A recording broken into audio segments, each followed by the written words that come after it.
दोस्तों, महाभारत भारतवर्ष का सबसे बड़ा महाकाव्य माना जाता है। यह भारतवर्ष का प्राचीन ऐतिहासिक ग्रंथ है जो कई रहस्यों से भरा हुआ है। महाभारत का युद्ध ब्रह्मांड का सबसे बड़ा और विनाशकारी युद्ध माना जाता है। महाभारत का प्रत्येक पात्र अपने आप में एक रहस्य है।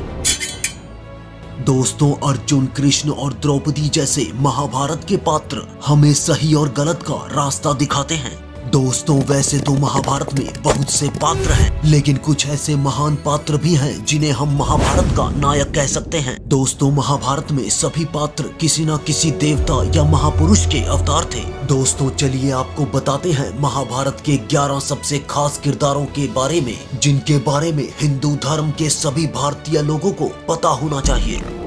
दोस्तों, स्वागत है आप सबका आपके अपने YouTube चैनल वॉरियर सागा में। वीडियो में आगे बढ़ने से पहले चैनल को सब्सक्राइब अवश्य करें। नंबर 11, शकुनी। दोस्तों, महाभारत के सबसे महत्वपूर्ण और अहम पात्रों में शकुनी का नाम 11वें नंबर पर आता है। दोस्तों, महाभारत में कौरवों के द्वारा किए गए सभी छलों का मास्टरमाइंड शकुनी गांधार देश के राजा सुबल का पुत्र था। गांधार, जिसे आज के जमाने में अफगानिस्तान के नाम से जाना जाता है। शकुनी की चालाक रणनीतियां ही कौरव वंश की त्रासदी का कारण बनी थी। दोस्तों, जिस राजनीतिक उद्देश्य से गांधारी का विवाह धृतराष्ट्र से किया गया था, उसी उद्देश्य को पूरा करने के लिए शकुनी हस्तिनापुर में रहा था। वह केवल अपनी बहन गांधारी के पुत्रों को ही हस्तिनापुर का सम्राट बनाना चाहता था। नंबर 10, युधिष्ठिर।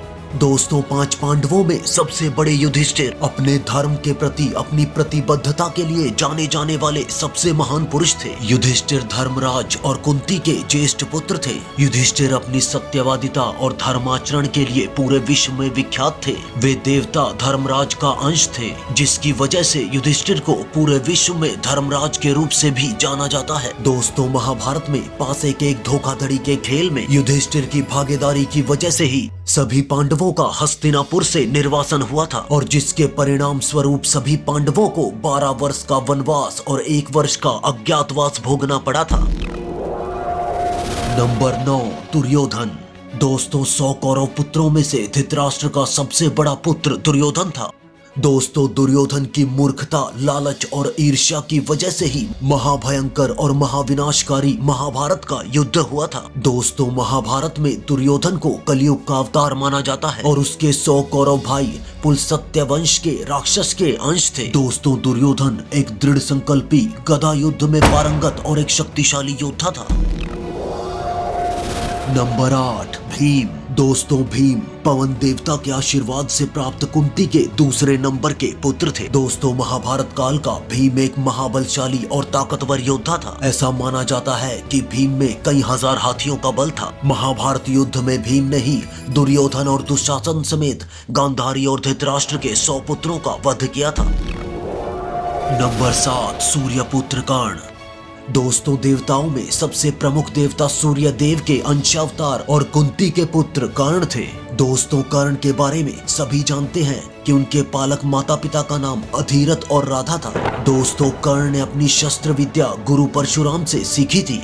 दुर्योधन कर्ण का परम मित्र था, जिसकी वजह से उसने कर्ण को अंग देश का राजा बनाया था। दोस्तों, कर्ण महाभारत काल का एक श्रेष्ठ धनुर्धर, एक महादानवीर और महाशक्तिशाली योद्धा था। दोस्तों, कर्ण का जन्म अमृत से बने स्वर्ण के कवच और कुंडलों के साथ हुआ था, जिसे ब्रह्मांड का कोई भी महाशक्तिशाली अस्त्र नहीं भेद सकता था।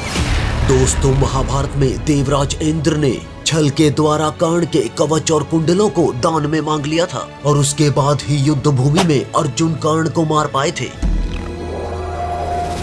नंबर 6, अश्वत्थामा। दोस्तों, गुरु द्रोणाचार्य के पुत्र अश्वत्थामा महाभारत के सबसे रहस्यमय किरदारों में से एक हैं। दोस्तों, महाभारत के युद्ध में पिता और पुत्र की जोड़ी ने मिलकर पांडवों के खिलाफ रणभूमि में कोहराम मचा दिया था।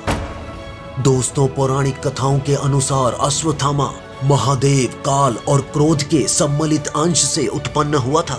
अश्वत्थामा इतना शक्तिशाली और पराक्रमी था कि उसे महाभारत युद्ध में कोई नहीं मार सका था। दोस्तों पुराणों के अनुसार अश्वत्थामा को अमर माना जाता है। अश्वत्थामा को अमरता भगवान श्री कृष्ण से एक श्राप के रूप में मिली थी, क्योंकि अश्वत्थामा ने अपने पिता गुरु द्रोणाचार्य की मृत्यु का बदला लेने के लिए अभिमन्यु की पत्नी उत्तरा के गर्भ में पल रहे पांडवों के वंश को खत्म करने के लिए ब्रह्मास्त्र का इस्तेमाल किया था। नंबर 5, द्रौपदी। दोस्तों यज्ञ की अग्नि से जन्मी 5 पांडवों की पत्नी द्रौपदी थी। दोस्तों हस्तिनापुर राज्य की भरी कौरव सभा में कौरव पुत्रों द्वारा द्रौपदी का अपमान और उसके बाद द्रौपदी का बदला लेने की प्रतिज्ञा की कहानी। और दोस्तों इसी कहानी से जन्म हुआ महाभारत युद्ध का। दोस्तों द्रौपदी पांचाल देश के राजा द्रुपद की पुत्री थी। राजा द्रुपद ने गुरु द्रोणाचार्य से अपने अपमान का बदला लेने के लिए जो यज्ञ करवाया था, उसी यज्ञ की अग्नि से धृष्टद्युम्न और द्रौपदी प्रकट हुए थे। नंबर 4, अर्जुन। दोस्तों महाभारत के सबसे खास और रहस्यमय पात्रों में अर्जुन का नाम चौथे नंबर पर आता है। दोस्तों महारथी अर्जुन राजा पांडु और कुंती के सबसे छोटे पुत्र थे। दोस्तों महाभारत में ऋषि दुर्वासा के दिए मंत्र के कारण देवराज इंद्र के आशीर्वाद से कुंती को अर्जुन की प्राप्ति हुई थी, इसीलिए अर्जुन को देवराज इंद्र का पुत्र भी कहा जाता है। दोस्तों महारथी अर्जुन एक कुशल धनुर्धर, पराक्रमी योद्धा और धैर्यवान व्यक्ति थे। दोस्तों अर्जुन को महाभारत युद्ध के दौरान रणभूमि में नैतिक संघर्ष का सामना करना पड़ा था। दोस्तों अर्जुन भगवान श्री कृष्ण के मार्गदर्शन में महाभारत युद्ध का विजेता बने थे और दोस्तों इसीलिए अर्जुन को महाभारत का महानायक भी कहा जाता है। नंबर 3, गुरु द्रोणाचार्य। दोस्तों महाभारत काल के सबसे अहम पात्रों में नंबर 3 पर गुरु द्रोणाचार्य आते हैं। दोस्तों पौराणिक कथाओं के अनुसार स्वयं देव गुरु बृहस्पति ने ऋषि भारद्वाज के घर उनके पुत्र द्रोणाचार्य के रूप में जन्म लिया था। दोस्तों महाभारत में कौरवों तथा पांडवों को सभी तरह के अस्त्र शस्त्र और धनुर्विद्या की शिक्षा गुरु द्रोणाचार्य ने ही दी थी। दोस्तों महाभारत के युद्ध में पितामह भीष्म के बाद वह कौरव पक्ष की सेना के प्रमुख सेनापति बने थे। दोस्तों महाभारत युद्ध में जब गुरु द्रोणाचार्य ने अपने अस्त्र शस्त्र त्याग दिए थे, तब द्रौपदी के भाई धृष्टद्युम्न ने अपनी तलवार से गुरु द्रोणाचार्य के सर को धड़ से अलग कर दिया था। नंबर 2, पितामह भीष्म। दोस्तों महाभारत के सबसे प्रमुख किरदारों में नंबर 2 पर पितामह भीष्म थे।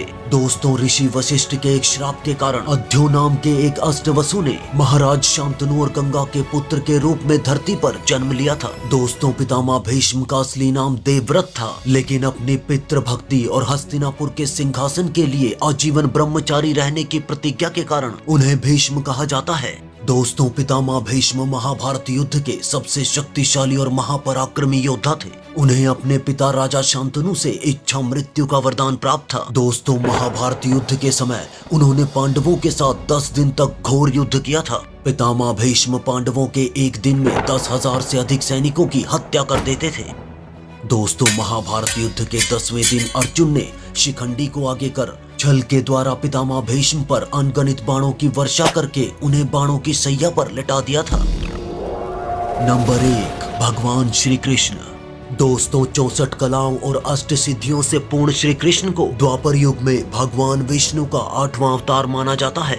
दोस्तों महाभारत काल में भगवान श्री कृष्ण ने कंस का संहार करने और पूरे विश्व से अधर्मियों का नाश करके पुनः धर्म की स्थापना करने के लिए वसुदेव और देवकी के पुत्र के रूप में जन्म लिया था। दोस्तों महाभारत में भगवान श्री कृष्ण ने अर्जुन को गीता का ज्ञान प्रदान करके उनकी नैतिक दुविधाओं को दूर करते हुए कर्तव्य के मार्ग पर चलने के लिए प्रेरित किया था। भगवान श्री कृष्ण के मार्गदर्शन से ही पांडवों ने इस भयंकर महाभारत के युद्ध में विजय प्राप्त की थी। दोस्तों ये थे महाभारत काल के 11 सबसे प्रमुख पात्र। दोस्तों इन 11 पात्रों में से आप सबसे अधिक किसे पसंद करते हैं, मुझे कमेंट बॉक्स के माध्यम से जरूर बताइएगा। अगर इस वीडियो के माध्यम से आपको कुछ सीखने को मिला हो तो वीडियो को एक लाइक करके ज्यादा से ज्यादा शेयर भी कीजिएगा। आपके साथ फिर मुलाकात होगी हमारी ऐसी ही और एक नई वीडियो के साथ। तब तक के लिए हमारे साथ बने रहें और देखते रहें वॉरियर सागा।